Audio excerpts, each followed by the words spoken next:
intervenions sur le dysfonctionnement de l'Assemblée et le président de l'exécutif n'avait rien à voir dans notre intervention. Donc nous faisions part des questions orales qui aujourd'hui sont reportées de session en session. Ce sont des questions d'actualité qui sont pour nous importantes. Ce sont des problèmes d'actualité pour lesquels nous faisons écho des électeurs qui nous ont fait confiance et que nous représentons ici.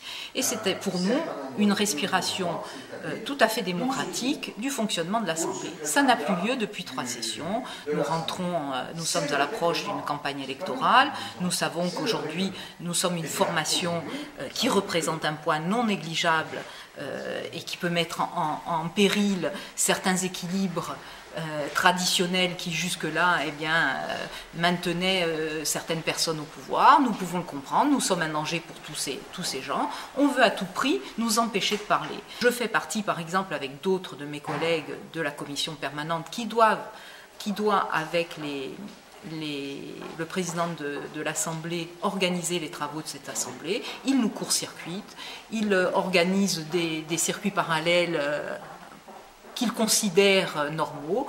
Ça ne va plus, cette Assemblée dysfonctionne. Regardez ce qui se passe dans cette Assemblée, mis à part le groupe Fem-Ouagoursiga qui est présent jusqu'à la fin, et nous l'avons vu au moment du dossier sur Sarre, là, il n'y a plus le quorum. Quand il nous insulte, parce que ce sont des insultes, quand il dit que le groupe Fem-Ouagoursiga parle pour ne rien dire, ce sont des insultes pour nous. Et il insulte à travers ça tous les électeurs qui ont fait confiance à Fem-Ouagoursiga. Mais je crois qu'en ce moment, le président de l'exécutif a quelques petits soucis dans sa majorité et ailleurs. Nous y sommes pour rien. En tous les cas, il doit se reprendre. Nous espérons et nous lui conseillons vivement de se reprendre et de faire en sorte que tout rentre dans l'ordre. Parce que ce n'est pas comme ça qu'on peut travailler dans la sérénité.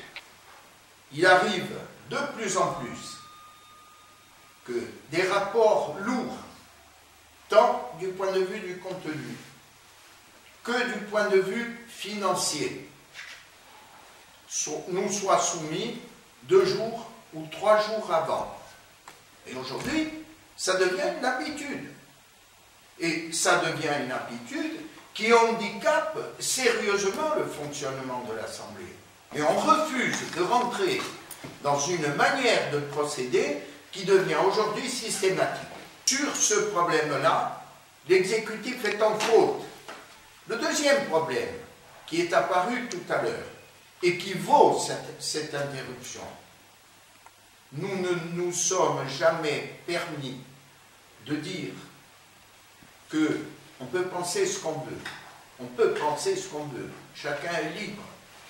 Mais de dire publiquement, devant les médias, devant les caméras, que certaines interventions, pour ne pas dire toutes, n'ont aucune consistance, ça, nous on ne s'est jamais permis et on ne se permettrait pas de dire, pourtant, certains tours et détours du président de l'exécutif, où on fait souvent le tour de la planète.